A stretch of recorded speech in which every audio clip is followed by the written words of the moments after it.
Hola muchachos, ¿cómo están?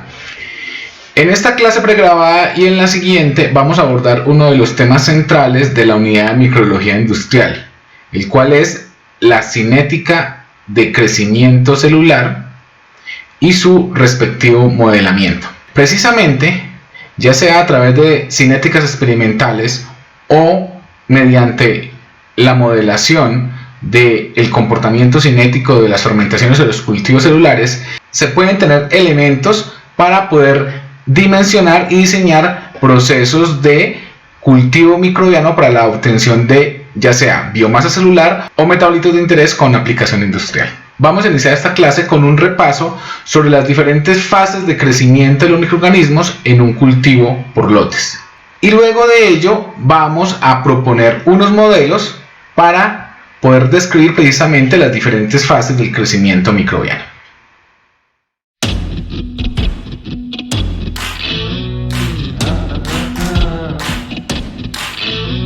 Voy a introducir ahora el tema de cinética de las fermentaciones y los cultivos celulares. Iniciaremos con el estudio de la cinética de la formación de biomasa celular. Como lo vimos en la unidad de tecnología enzimática, la cinética de las reacciones enzimáticas se refiere a la velocidad de las reacciones enzimáticas, al estudio y análisis de esas transformaciones mediante la determinación de la velocidad de las reacciones y su modelamiento. Este mismo concepto de velocidad se aplica también a las fermentaciones y a los cultivos celulares, que es lo que vamos a ver a continuación. Ahora vamos a hablar de la velocidad de la formación de biomasa celular o velocidad de crecimiento. En inglés le llaman growth rate. Rate, la traducción pues más correcta en este caso es velocidad o también tasa con S, o en algunos casos unas traducciones de pronto muy literales, un poquitico ordinarias, le llaman RAT. Entonces estamos hablando de que esa rate o velocidad se refiere a justamente a la razón de cambio. Entonces esa velocidad de crecimiento celular lo vamos a llamar R sub X, donde X mayúscula sería la concentración de biomasa celular y R sub X sería la velocidad de crecimiento como tal.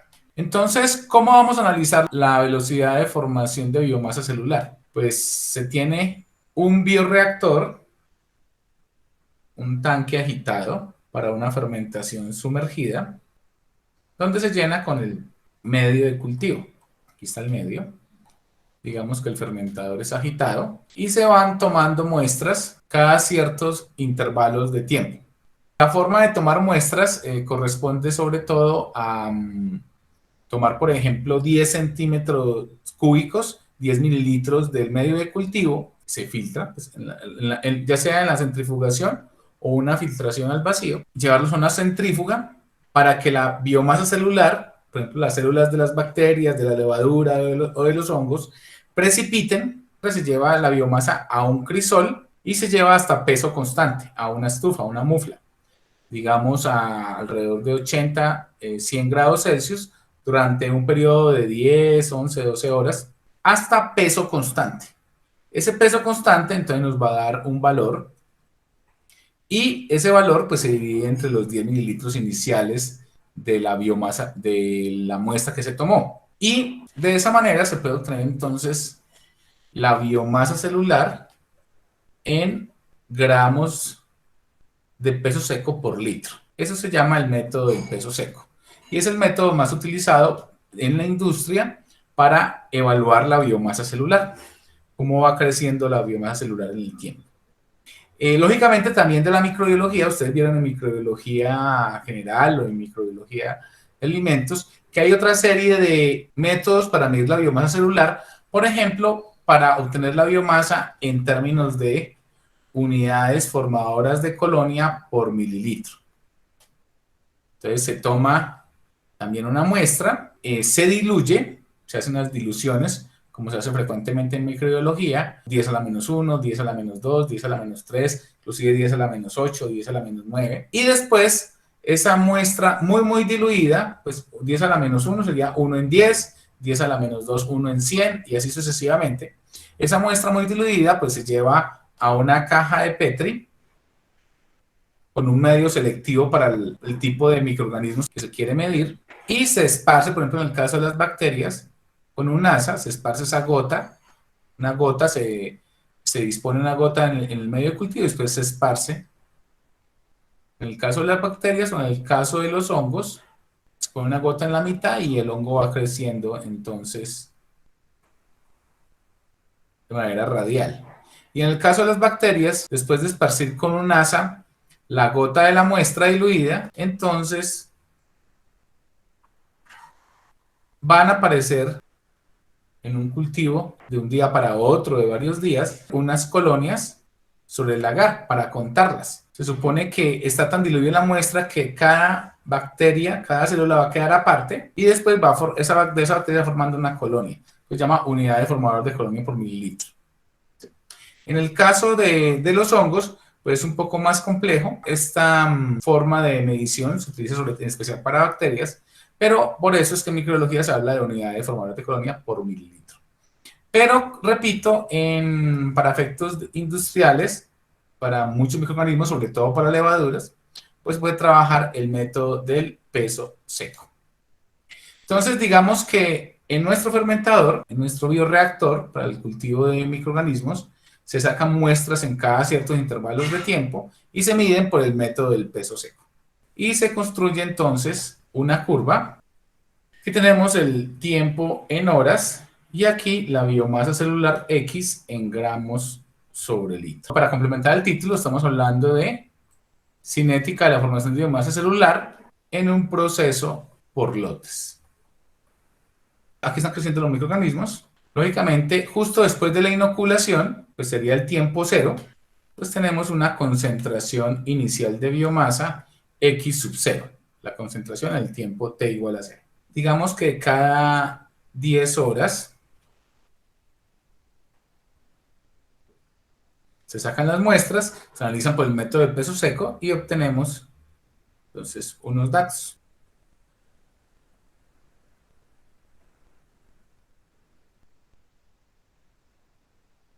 Entonces digamos que tenemos estos puntos experimentales luego de procesar las muestras. Y los unimos con una curva suavizada y obtenemos entonces este comportamiento. Entonces vemos que esta curva seguramente ustedes ya la conocen, vemos varios segmentos de la curva, varias fases de crecimiento. Paso a explicar fase por fase.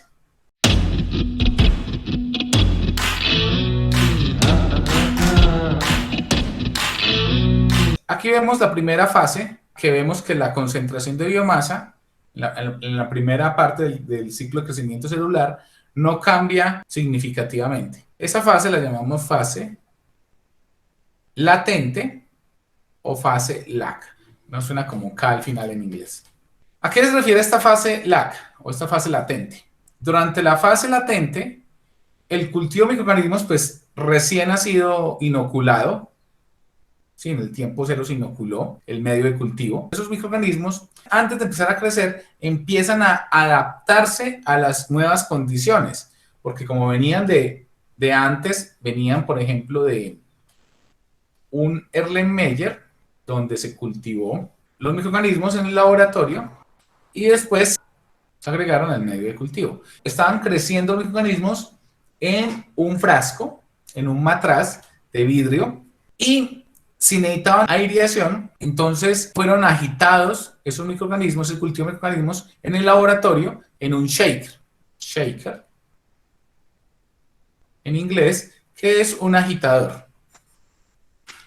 Los agitadores, generalmente para el cultivo de microorganismos, son agitadores orbitales, es decir, que hacen este movimiento. No son translacionales, sino que hacen este movimiento. Una trayectoria de elipse, parecido a un círculo. Entonces se ponen en una tablilla, en un soporte metálico, se van poniendo los Erlenmeyer y se empieza a girar, a agitar de esta manera. ¿Para qué se hace eso? Al agitarse, entonces aquí tenemos el Erlenmeyer, tenemos el medio de cultivo, aquí hay un tapón de algodón, los microorganismos pues están creciendo en el medio de cultivo. No se llena mucho, se llena en realidad una pequeña parte. Por ejemplo, si es un Erlenmeyer de 500 mililitros, se llena, por ejemplo, solamente hasta 100 o máximo 150 mililitros de medio de cultivo. Y al agitarse, digamos, en el shaker, que es el que se está moviendo, lógicamente que hay unos soportes, unos ganchos para que el Erlenmeyer no se vaya a caer. Pues el aire que está aquí, este espacio de cabeza, ese aire, al agitarse, el oxígeno que está aquí en este aire, en este espacio de cabeza, empieza a disolverse en el medio de cultivo. Y por el tapón de algodón, pues hay un intercambio de gases, puede entrar algo de oxígeno, y si se forman CO2, pues sale también CO2. Pero eso solamente se hace a nivel de laboratorio. A nivel industrial, pues se trabaja en un fermentador, en un bioreactor. Entonces, ¿cómo se suministra el aire, el oxígeno al bioreactor? Por inyección de aire. Con un compresor se inyecta aire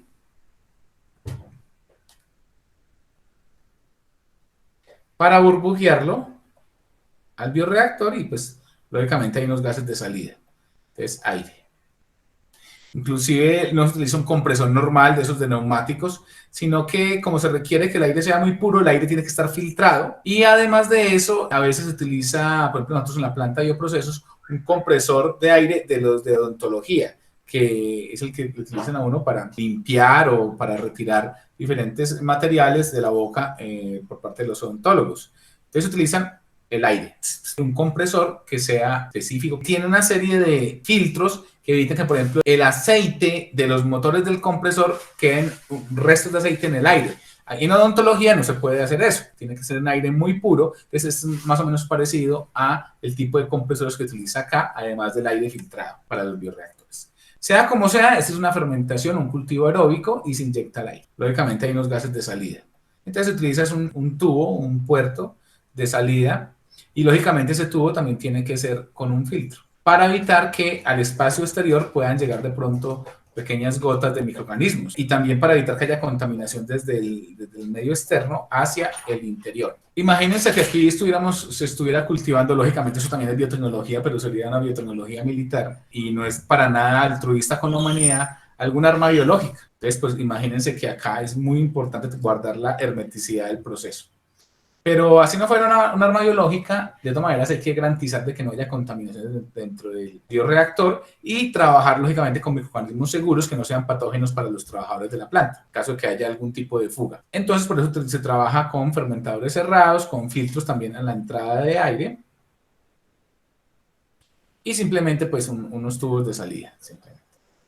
Bien, aquí está el compresor que impulsa el aire y acá aquí básicamente pues no lo hay como tal, sino simplemente que se liberen los gases de salida. Les decía que en la fase latente los microorganismos se están adaptando a las nuevas condiciones del fermentador. Por ejemplo, pasar del nivel de laboratorio al nivel industrial. Imagínense que acá los microorganismos están siendo aireados mediante una agitación orbital, están mecidos, por de alguna manera, agitados, todo el Erlenmeyer, mientras que acá ya más bien es como estilo jacuzzi, lo que está haciendo es una inyección de aire, un burbujeo de aire, a través, por ejemplo, de un tubo tipo flauta con orificios, o sea, un dispositivo de burbujeo. Entonces, ya es una diferencia. Acá los microorganismos están tomando el aire disuelto cuando están siendo agitados, mientras aquí es por burbujeo. Entonces ya es un cambio. Además, muchas veces, otro aspecto, los microorganismos acá en el Erlenmeyer, recuerden que esto se llama el inóculo. El inóculo es el medio de cultivo que se va a agregar al fermentador principal para sembrarlo, para aportar los microorganismos. Aquí en el inóculo, el medio donde está preparando la biomasa, para inyectarla y sembrarla al medio. Usualmente utilizan medios de cultivo más caros, más efectivos, por ejemplo, que tienen como fuente de nitrógeno, por decir algo, extracto de levadura o peptona. Como fuente de carbono, por ejemplo, pueden tener glucosa. Son todos medios microbiológicos, pero son muy caros para utilizarlos a nivel industrial, por ejemplo, en un fermentador grandísimo de 1000 litros en adelante, 1 metro cúbico, 10 metros cúbicos, 10.000 litros, 50 metros cúbicos, 50.000 litros. Entonces, imagínense trabajar con glucosa, que es bastante cara, o con extracto de levadura, que es un cultivo de levadura generalmente de panificación, Saccharomyces cerevisiae, que se le ha tratado enzimáticamente, mecánicamente, para quitarle la pared celular y que todo el citoplasma se esparza en ese extracto, y ese citoplasma tiene un alto contenido de vitaminas y de proteínas y de sustancias y de aminoácidos. Entonces, por eso es una fuente de nitrógeno. Y la peptona, que son proteínas, por ejemplo, de la leche, que han sido tratados enzimáticamente para hidrolizarlo en péptidos, en fragmentos más pequeños de proteína. Entonces, como ustedes se dan cuenta, son ricos en nitrógeno, el extracto de levadura y la peptona, pero son muy caros, se utilizan sobre todo en microbiología. En microbiología, pues en bacteriología en el laboratorio utilizan volúmenes mucho más pequeños, inclusive menos de 1 litro. Pero acá, en el fermentador industrial, se utilizan ya medios complejos, esto es en el laboratorio. Les decía que a nivel de un fermentador industrial, entonces ya no se trabajamos con glucosa, sino por ejemplo con melasas, por ejemplo melasas de caña, que es un material, un subproducto de la industria azucarera, de los ingenios azucareros. Es un material que tiene una gran cantidad de azúcares, alrededor del 45% de las melasas de caña son azúcares, cerca del 30-32% corresponde a sacarosa, un 9% a fructosa y un 8% a glucosa. Lo demás pues son otras sustancias, son compuestos nitrogenados, pero también puede ser también restos del proceso de producción de azúcar o inclusive restos de tierra que pueda tener la caña inicial que se molió. Entonces, estas melasas de caña son un medio de cultivo, eso da en realidad como un casi 50% de azúcares. Hay que diluirlo, la melaza o miel de purga que también la llaman. Entonces, estas melasas de caña son de pronto la fuente de carbono, el material más utilizado en todo el mundo en la industria microbiológica para medios de cultivo, que es más barato que utilizar glucosa, que le gusta mucho a los microorganismos, es más purificada, pero sale mucho más cara. Y a nivel de fuente de nitrógeno, pues utilizan sales mucho más baratas como el sulfato de amonio o inclusive materiales como el licor de maceración de maíz. Recordemos, ¿qué es el licor de maceración de maíz? Básicamente se refiere a que se toman granos de maíz, se rompen y se dejan remojando literalmente en agua, sumergidos en agua, durante 24 horas, de un día para otro. Al final de esas 24 horas, el maíz del germen, de la semilla del grano de maíz, se empiezan a liberar aminoácidos y otras sustancias nitrogenadas, que es un nitrógeno orgánico y que es un nitrógeno mucho más barato y que se puede utilizar como un componente del medio de cultivo que aporta nitrógeno orgánico, además de, son aminoácidos, salen del maíz, algunas proteínas, que complementa el nitrógeno inorgánico como el que es el amonio, del sulfato de amonio. Entonces esa es la idea de los medios industriales, que son sobre todo medios complejos, no medios sintéticos como los que vimos hace 2 clases. Sea como sea, hay 2 tipos de medio, para el laboratorio y para el proceso de fermentación industrial, en los fermentadores de proceso.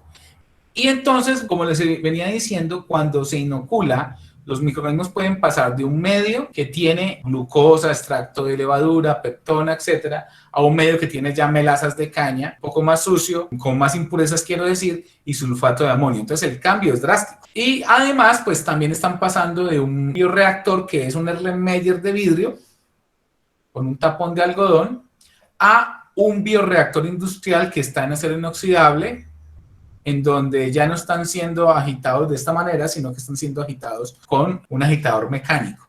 Ese agitador mecánico que está acá, este impulsor o agitador mecánico, también puede generar lo que se llama en mecánica de fluidos un esfuerzo cortante. Es decir, una fuerza de corte por la misma turbulencia que se genera con la agitación mecánica, la turbulencia del medio. Entonces, ese esfuerzo de corte puede inclusive a veces dañar las células, en algunos casos si es que la agitación es muy intensa. Por eso generalmente la agitación se lleva a cabo entre 100 y 250 RPM, revoluciones por minuto. Ya agitaciones más altas, como las que puede haber por ejemplo en reacciones enzimáticas, pues no se suelen utilizar porque ya tanta agitación hace que se genere una turbulencia tan grande, un esfuerzo cortante tan grande que puede romper las células o puede dañarlas. Entonces, fíjense que por lo menos en esos 3 aspectos, el medio de cultivo, el tipo de bioreactor y la forma de ideación, por ejemplo, en esos 3 casos, pues hay un cambio muy fuerte entre lo que es el inóculo, cómo se cultiva el inóculo y cómo se cultiva el medio de cultivo en el fermentador principal. Además, cuando hay un cambio de medio, los microorganismos, por ejemplo, pasar de glucosa a melazas de caña. Las melazas de caña, por ejemplo, tienen sacarosa. Es lo que más tienen. Tienen glucosa, pero lo que más tienen es sacarosa. Y la sacarosa, como ustedes saben, está compuesta por glucosa y fructosa. Esa sacarosa no atraviesa la pared celular de los microorganismos. Entonces, los microorganismos lo que hacen es que liberan una enzima al medio cuando detectan que reconocen que en el medio de cultivo no hay glucosa sino sacarosa. Una enzima, muchos microorganismos tienen la capacidad de producirla, llamada invertasa, que lo que hace es convertir la sacarosa en glucosa y fructosa, como lo vimos en la unidad de tecnología enzimática. Entonces la invertasa lo que hace es convertir la sacarosa en glucosa y fructosa. Y ya estos dos monosacáridos sí atraviesan la pared celular mucho más fácilmente y ya las células se pueden desarrollar. En este caso, ¿qué tenemos? Las células se desarrollan, pero entonces primero tienen que producir la invertasa. Y ustedes recordarán de la unidad de ingeniería genética que para producir la invertasa primero tiene que desencadenarse un proceso que se llama expresión del gen que codifica la invertasa. Es decir, desde el ADN tiene que llevarse a cabo el proceso de transcripción, es decir, la formación del ARN mensajero, y el ARN mensajero tiene que llegar a los ribosomas.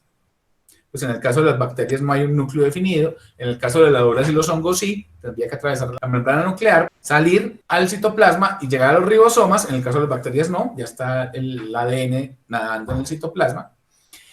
Y después en los ribosomas llevarse a cabo el proceso de traducción de la información que viene desde el ADN, del gen, a través del ARN mensajero. Y se van pegando los aminoácidos para formar una proteína que sería la invertasa. Este proceso toma tiempo, puede durar alrededor de, eso no es automático, puede durar varias horas. Y por eso todo eso implica que un cambio de glucosa a melazas de caña que tiene sacarosa implica la expresión de enzimas, es decir, la expresión de los genes que codifican estas proteínas, esta enzima, hasta que esa enzima se forma. Entonces hay que darle tiempo a que el microorganismo lleve a cabo su proceso de expresión. Entonces, sea como sea, por todos estos aspectos que acabo de hablar, los microorganismos en la primera fase o fase latente van quedando con una concentración constante. No cambia la concentración de biomasa mientras ellos se adaptan. Es como cuando pasamos de vivir, por ejemplo, aquí en Colombia a vivir en China. Estamos aquí en Colombia, en la zona paisa, y estamos acostumbrados a comer nuestra comida paisa, hipercalórica, hiperproteica, que para nosotros es sabrosa, pero para la mayoría de extranjeros es insípida. Frijoles y carne y chicharrón y chorizo, etcétera.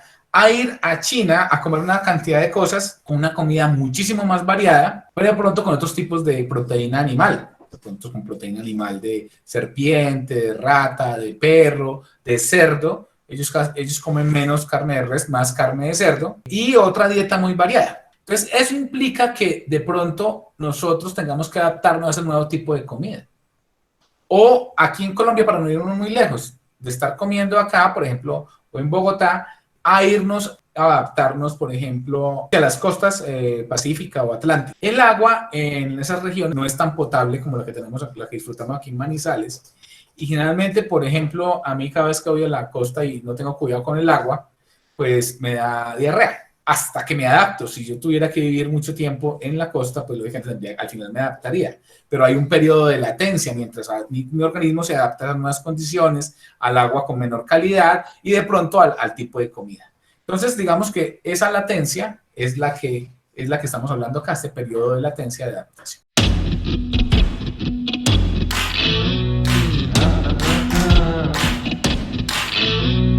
Después de que ya los microorganismos se adaptaron, en las primeras fases de la fermentación, en la primera etapa de la fermentación, pues tenemos una concentración relativamente alta de los nutrientes, de los sustratos, y ya los microorganismos entonces entran a una fase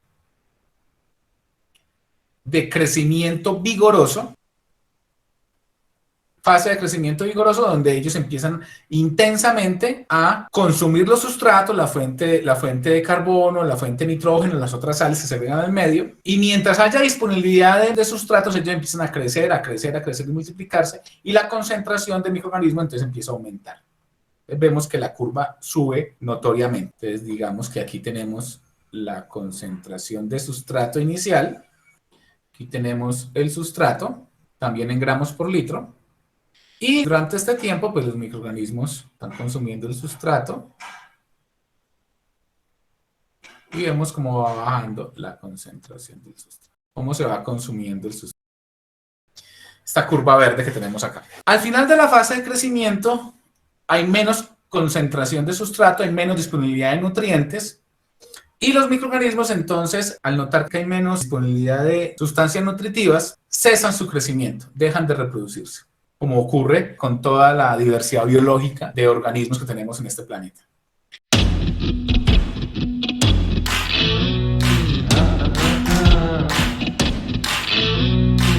¿Qué ocurre? Inmediatamente no van a morir los microorganismos por falta de nutrientes, sino que ocurre lo siguiente, acá, en esta etapa. Unas células de esos microorganismos mueren. Recordemos que durante este proceso, unas células están creciendo, otras están naciendo, otras están multiplicándose, reproduciendo, otras están muriendo, todo al mismo tiempo. Pero en general, acá cuando llegamos a esta fase, unos microorganismos mueren. Al morir esas células, se rompe el citoplasma y todo el contenido del citoplasma se esparce en el medio. Esos nutrientes de ese citoplasma son utilizados por otras células de esa misma bacteria o ese hongo, esa levadura, para lograr sobrevivir y multiplicarse en ese momento. Entonces, unos mueren y otros viven en una especie de canibalismo microbiano. Entonces, unas células mueren, se rompe el citoplasma, los nutrientes del citoplasma se liberan y otras células aprovechan esos nutrientes, todos están en un medio de cultivo líquido, aprovechan esos nutrientes y pueden inclusive hasta reproducirse. Entonces, como resultado, se compensa las células que mueren con las células que nacen. Y entonces tenemos que la concentración de biomasa celular durante este periodo es más o menos constante. Ese periodo lo llamamos fase estacionaria.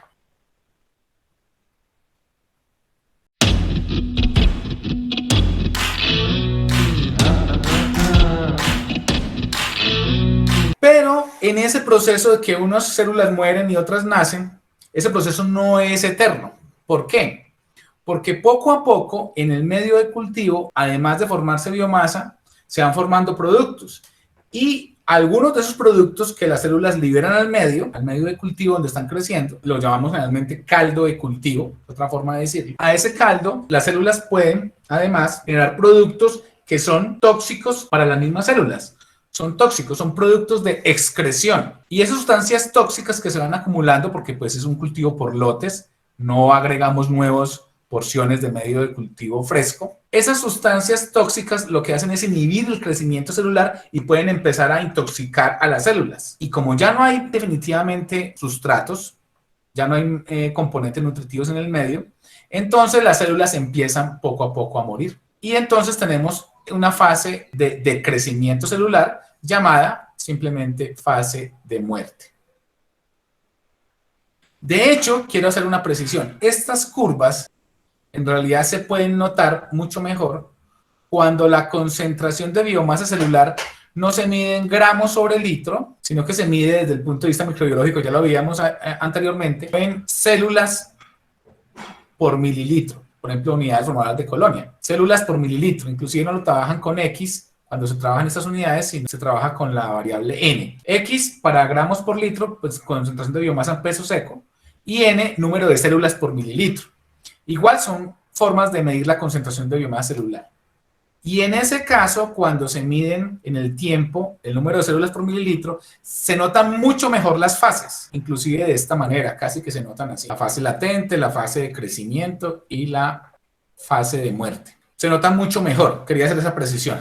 En cambio, cuando se mide en biomasa, pues de pronto no es tan clara las curvas, de pronto es más difícil poder encontrar la diferenciación de las fases, pero indudablemente se va a notar estas fases de crecimiento. Simplemente quería hacer esa precisión de que en términos de células por mililitro es más fácil ver las fases que en términos de biomasa, de peso seco.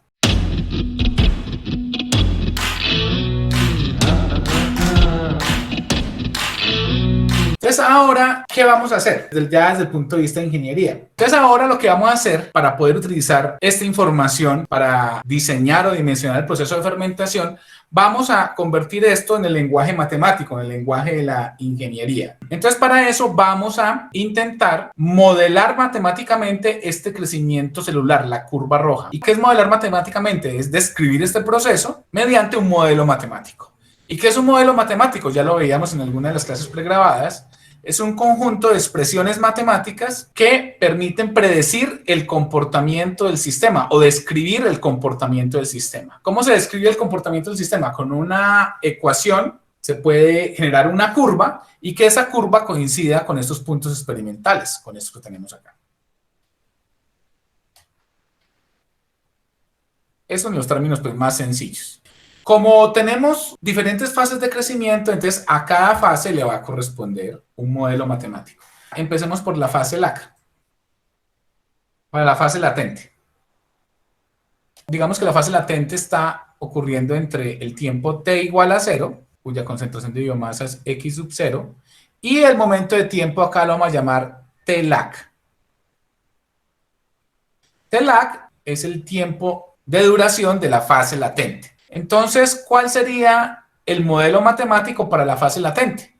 Es un modelo muy sencillo. Entonces, durante la fase latente, o sea, entre 0 y t-lac, aquí sería como 10 horas, aquí sería igual el modelo, la ecuación. ¿X igual a qué?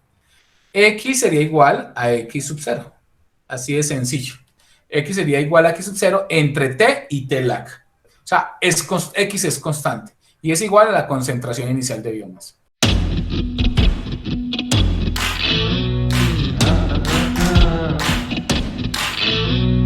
Ahora, durante la fase de crecimiento,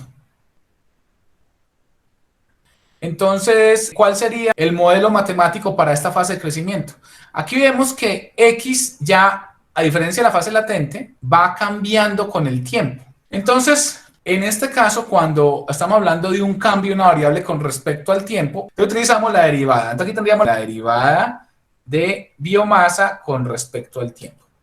Y esa derivada de biomasa con respecto al tiempo es el cambio de la concentración de biomasa con respecto al tiempo.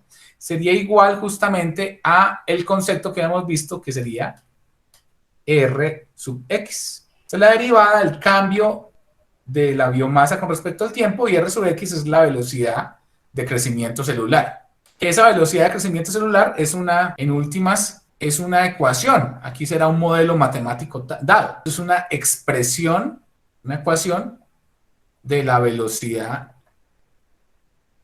de crecimiento celular.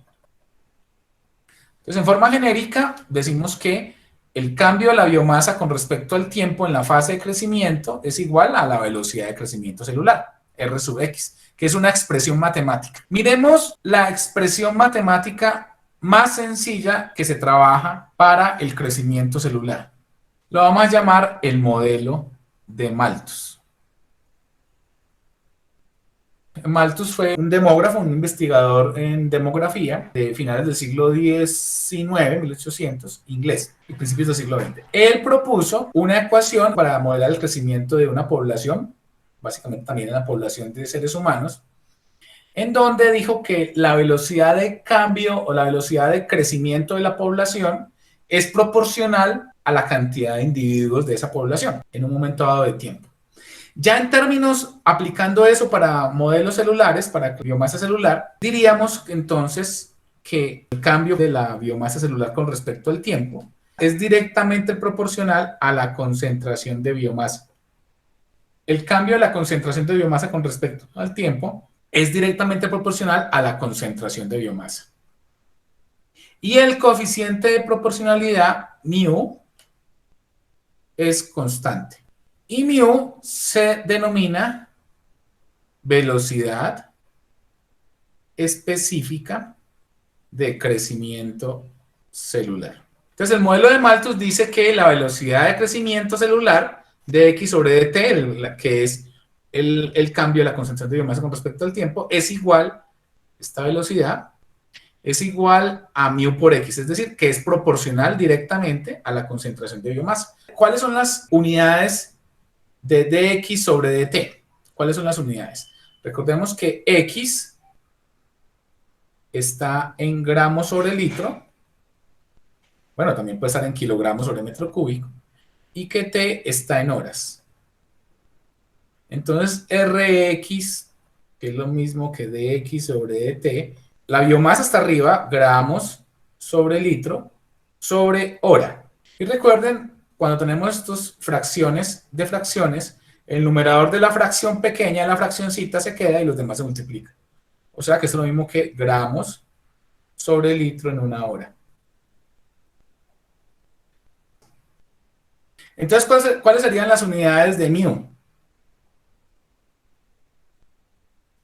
Pues μ sería igual a, pasamos hasta x al otro lado, 1 sobre x por dx sobre dt. Entonces, ¿qué unidades tendríamos para μ? Sería esto, que son gramos sobre litro en una hora, dividido la biomasa, que es gramos sobre litro. Entonces, ¿qué nos queda? Entonces sería 1 sobre hora, o hora a la menos 1, o dicho de manera elegante en matemáticas, horas recíprocas. ¿Y por qué la llamamos velocidad específica de crecimiento celular? Pues ya un poquito más el sentido. dx sobre dt o Rx es la velocidad de crecimiento celular. De hecho, en algunos textos, a esta dx sobre dt, por estas unidades, las llaman, que sería Rx, velocidad volumétrica de crecimiento celular. ¿Y a esta qué hacemos? Esa velocidad volumétrica de crecimiento celular en todo el volumen, con respecto a todo el volumen del medio de cultivo, se divide entre un parámetro intrínseco del sistema, un parámetro propio, inherente del sistema, de la fermentación, que es la misma biomasa celular. Cuando a una magnitud, a una variable, se divide entre un parámetro o se divide entre otra variable intrínseca del sistema, la variable que resulta la llaman específica. Entonces aquí estamos dividiendo la velocidad volumétrica de crecimiento celular entre una variable intrínseca al sistema, que es la propia concentración de biomasa. Entonces, ¿cómo la dividimos? La llamamos entonces velocidad específica de crecimiento celular. Entonces, eso es mío. Entonces, ahora, ¿cómo convertimos esta ecuación en algo que nos sirva? Entonces, tenemos que tener en cuenta que partimos de este modelo y partimos de unas condiciones. ¿Cuáles son esas condiciones? Este modelo es válido de x sobre dt igual a μ por x. Es válido para la fase de crecimiento. Esta fase de crecimiento de acá. Entre t lag y el tiempo hasta la fase estacionaria. Entonces, cuando t es igual a t lag, o sea, cuando ha terminado la fase latente, ¿a qué es igual x? Cuando t es igual a t lag, ¿a qué es igual x? A x0, la concentración de inicio, la fase de crecimiento. Entonces, cuando t es igual a t lag, x es igual a x sub 0. Entonces ahí tenemos lo que llamamos una condición de frontera, una condición inicial, para resolver esta ecuación diferencial. Entonces ya procedamos a resolver la ecuación diferencial. Es de x sobre dt igual a μ por x. Recuerden que μ es constante. Entonces resolvemos esta ecuación diferencial separando variables. Parecido a como hicimos con el modelo de Michaelis-Menten, pero ya para enzimas. Esto ya es para microorganismos, ¿no? Las enzimas son proteínas y veíamos cómo se transformaba el sustrato en producto, pero acá estamos hablando de microorganismos que van creciendo. Entonces separamos variables, las x al miembro izquierdo de la ecuación, antes de la igualdad, y las t, el tiempo, en el miembro derecho de la ecuación. Entonces tenemos dx sobre x igual a μ por dt. Después, para seguir resolviendo la ecuación diferencial, pues aplicamos la integral a ambos miembros de la ecuación. Entonces integramos acá e integramos acá. Estas integrales son definidas. Entonces miremos, por ejemplo, para la variable tiempo. ¿El tiempo va desde dónde? Para la fase de crecimiento, desde t lag en adelante hasta la fase estacionaria. Desde t lag hasta un tiempo dado. Vamos a dejar el límite superior variable. hasta un tiempo determinado dentro de esta fase de crecimiento. Entonces acá tenemos desde el tiempo t igual a t lag hasta el tiempo, lo dejamos variable para que nos dé una expresión en función del tiempo, y x pues va a ir variando desde el t lag le corresponde x0 en adelante hasta un valor de x, claro, hasta que empiece la fase estacionaria, pero vamos a dejar el límite superior variable para que, de nuevo, les repito, me quede una expresión de x en función del tiempo, que es lo que queremos. Entonces, desde x0 hasta x. Muy bien, y ya de acá, pues ya es carpintería, ya es cálculo. ¿Cuál es la integral de x sobre x? Es una integral inmediata, logaritmo natural de x. Entonces tenemos logaritmo natural de x evaluado desde x0 hasta x. No olviden que es una integral definida. Hay que mostrar los límites. Igual a, bueno, mu es constante, se puede sacar de acá. O sea, esto es lo mismo que la integral desde x0 hasta x de x sobre x igual a mu, que es constante, la saco de la integral, desde t igual a t lag hasta t de dt. Y la integral de una diferencial de algo es igual a ese algo. O sea que acá es todavía más inmediata. O sea que me da mu por t, que es la integral de dt, es t. Evaluado desde t lag hasta t. Es muy sencillo la solución de esta ecuación diferencial. Más sencillo inclusive que cuando trabajamos Michaelis-Menten. Y ahora sí, evaluemos la integral, recuerden. Es muy importante, no son integrales indefinidas sino definidas. Sería logaritmo natural de la variable x evaluada en el límite superior, que es x. El logaritmo natural de x evaluada en el límite superior, que es x. Es x. La misma x. Menos logaritmo natural de la variable x, pero evaluada en el límite inferior. O sea, x0. Igual a mu por la variable t, evaluada en el límite superior, t, menos la variable t, evaluada en el límite inferior, t lag. Muy sencillo.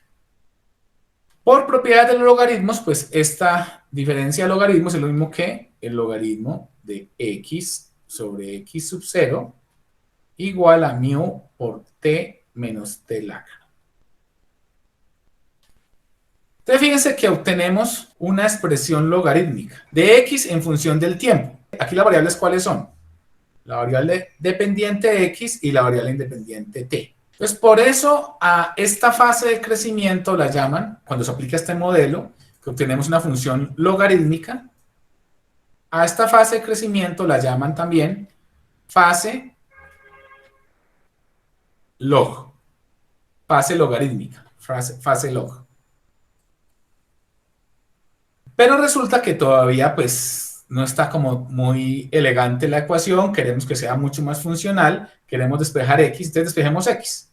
Para poder despejar x, pues hay que elevar todo este miembro e en base e a la logaritmo natural de x sobre x0, y este otro lado e a la todo esto, igual a e a la mu por t menos t lag.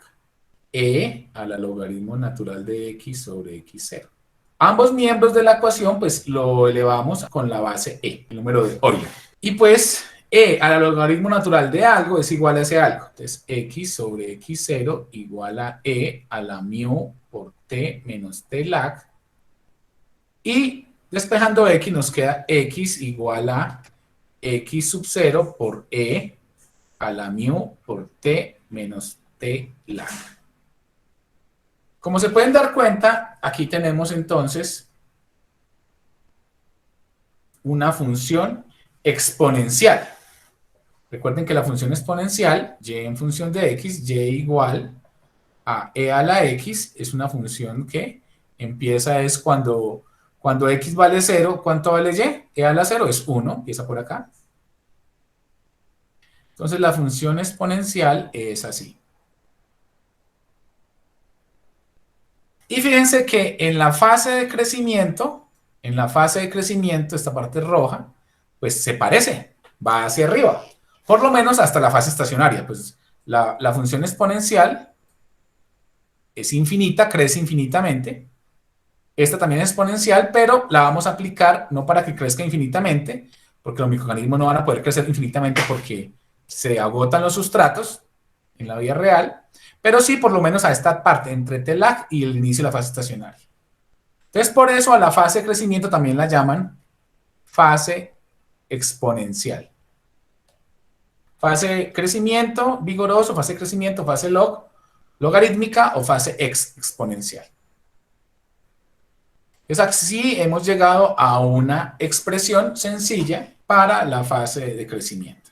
Es posible en términos prácticos hacer que esta fase latente sea lo más pequeña posible. O sea, tratar de que los microorganismos ya estén adaptados cuando llegan al fermentador, al bioreactor.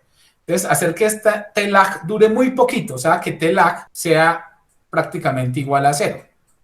Entonces, si TELAC es igual a 0, o sea, si se reduce desde el punto de vista práctico, los microorganismos en el momento de inocular en el fermentador, tenemos un cultivo, un inóculo ya adaptado, lo más adaptado posible, podemos reducir ese tiempo de la fase latente casi a 0 o a 0.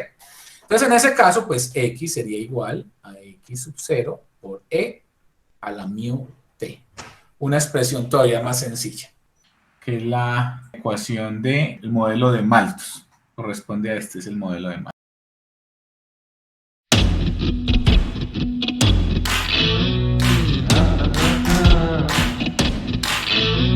Existen otros modelos, además del modelo de Malthus, que es sencillo, como el modelo de Monod.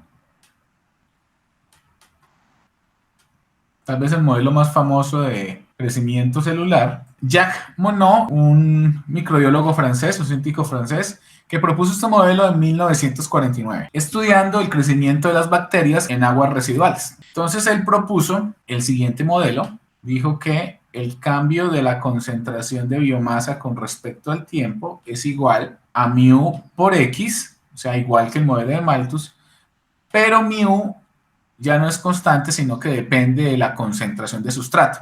Entonces acá ya el modelo tiene como una gran diferencia sustancial con el modelo de Malthus, que tiene en cuenta el sustrato, tiene en cuenta una segunda variable, que es igual a mu máximo por S sobre Ks más S, donde mu pues ya sabemos que es la velocidad específica de crecimiento celular y mu máximo es la velocidad específica máxima de crecimiento celular, máxima. Y mu es la velocidad específica de crecimiento celular. Recuerden que todo esto, tanto mu máxima como mu, están en unidades de horas a la menos 1. Entonces, ¿qué nos muestra? Que la velocidad, en este caso, pues R sub X, que es la velocidad de crecimiento, que es lo mismo que de X sobre T, pues es mu por X. Simplemente es para recordar la notación de que R sub X corresponde a esta velocidad en procesos por lotes. ¿A qué se les parece esta ecuación? Se parece a la ecuación de Michaelis-Menten, solo que Michaelis-Menten, recuerden que es para enzimas. Las enzimas son proteínas con actividad catalítica que aceleran la velocidad de reacciones. Las enzimas son moléculas muchísimo más pequeñas que las bacterias, solamente que estas moléculas tienen una actividad biológica, son biológicamente activas, pero no son vivas. Las que son vivas son las células. Entonces aquí ya estamos hablando de células grandes, que pueden contener muchas enzimas, de hecho contienen bastantes, que son las que catalizan las reacciones del metabolismo celular.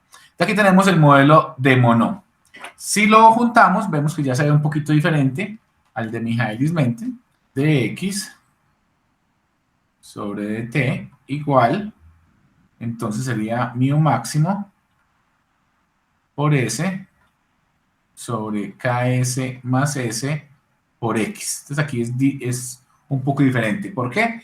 Porque en Michaelis-Menten teníamos ds sobre dt menos igual a B máxima por S sobre Km más S. Entonces acá la diferencia se multiplica además por la biomasa. ¿Y qué aquí es? Una velocidad de consumo, aquí es una velocidad de formación de biomasa. De hecho, el modelo de Michaelis-Menten se pudo explicar desde el punto de vista teórico, se pudo deducir matemáticamente, mientras que el modelo de Monod, pues no, nadie lo ha deducido, sino que se ha propuesto. y ha funcionado en muchos casos. En este caso, el modelo, al resolverlo, aquí tenemos cuántas variables. Una es la biomasa, que es la variable que depende de la variable independiente, que es el tiempo.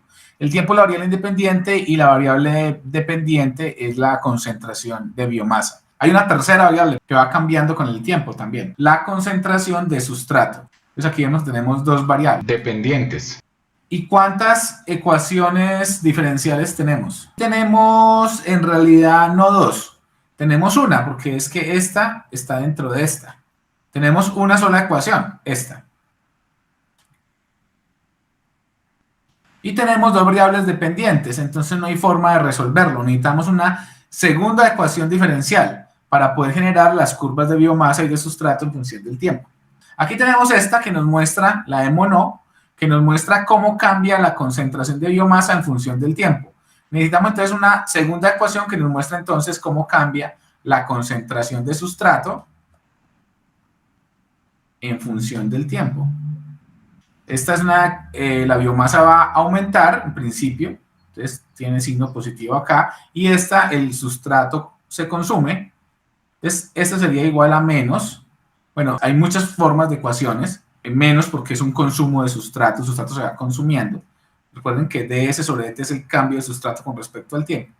Entonces podemos decir que ds sobre dt es igual a menos 1 sobre y x sobre s por dx sobre dt.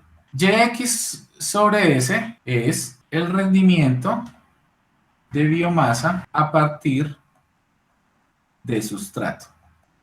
Así se llama, es un rendimiento estequiométrico, teórico, el máximo posible. En todo caso es una constante y nos muestra la cantidad de biomasa celular formada con respecto a la cantidad de sustrato consumido. Y en principio durante toda la fermentación es un valor constante. Entonces esta sería nuestra segunda ecuación y esto pues lo podríamos poner de esta manera. Dx sobre dt igual a mu máximo por s sobre ks más s por x. Y acá ds sobre dt, que sería igual a menos 1 sobre y sub x mayúscula sobre s, por dx dt, que es igual a esta ecuación de Monod, por mu máxima por s sobre ks más s. Y acá por x de una vez. Ahí tenemos un sistema de dos ecuaciones diferenciales. Esta es la ecuación 1 y esta es la ecuación 2.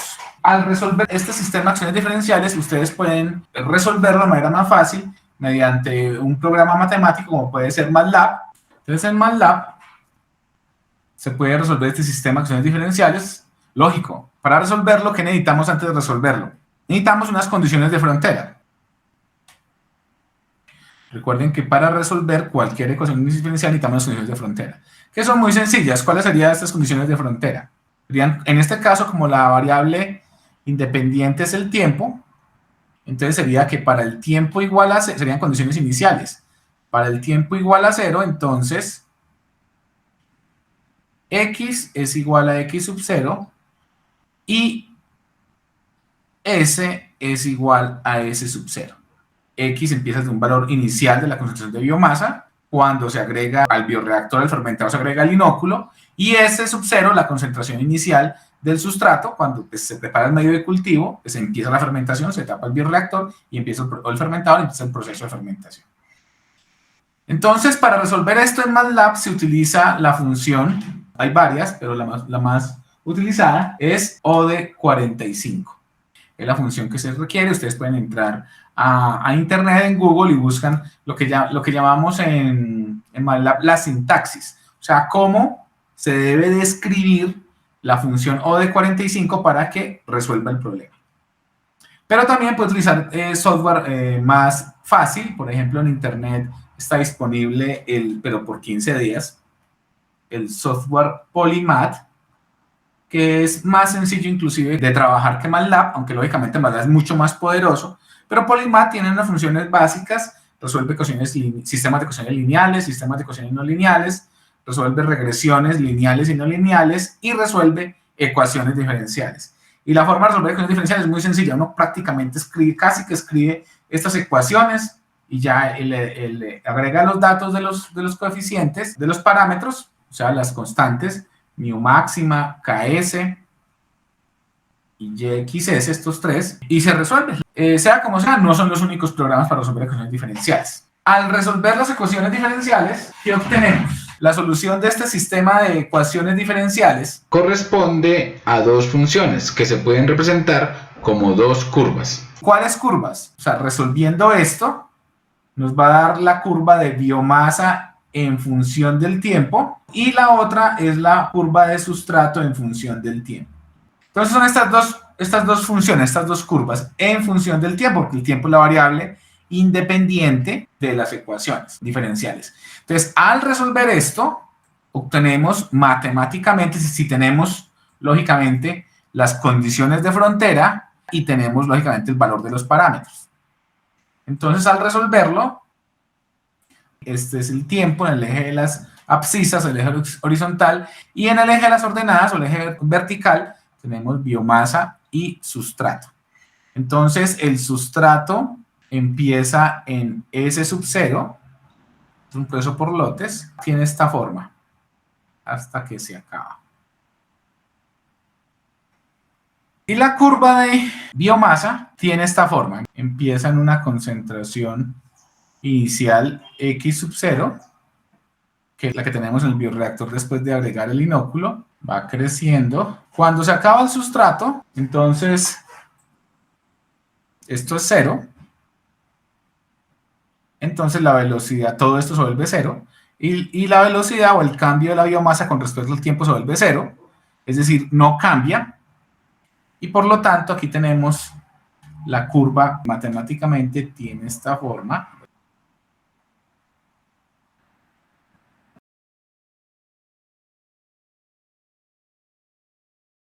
A partir de este momento, cuando el sustrato se hace 0, la curva de biomasa se vuelve constante en el tiempo. Entonces, fíjense que el modelo de Monod les permite no solamente modelar, o sea, describir el comportamiento de la biomasa con respecto al tiempo, sino muy importante de cómo esa biomasa con respecto al tiempo depende de la concentración de sustrato. Y es algo lógico.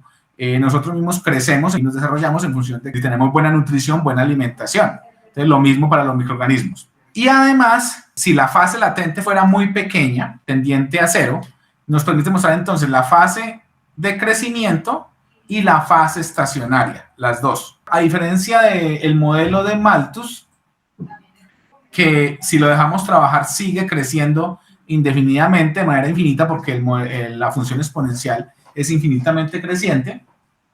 En el caso de modelo de Monod, ya cuando se acaba el sustrato, pasa a fase estacionaria, se vuelve constante. O sea, es mucho más rico en información el modelo de Monod que el modelo de Malthus.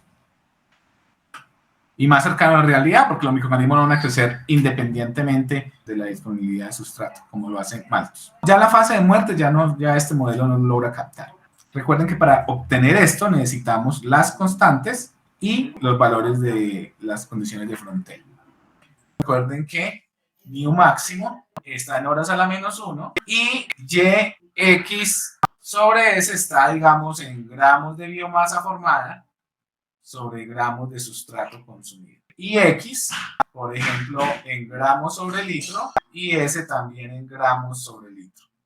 Pues aquí tendríamos, ya para completar las unidades, hacemos la información completa. Entonces, fíjense que si volvemos a nuestra gráfica experimental inicial, entonces vemos que acá tenemos la curva de biomasa que podría ser modelada por el modelo de Monod e inclusive la de sustrato que podría ser también modelada por el modelo de Monod. Cuando digo que puede ser modelada por una ecuación o por un modelo, es que se puede resolver la ecuación y obtener la curva. Con el modelo de Monod damos entonces finalización a esta clase pregrabada. En la siguiente clase asincrónica voy a mostrar la expresión para resolver de manera analítica el modelo de Monod, no mediante métodos numéricos como lo hace el software MATLAB o Polymath, y además exploraremos otros modelos de crecimiento microbiano. Bueno, por el momento no es más. Hasta luego, muchachos. Cuídense mucho. Que estén bien.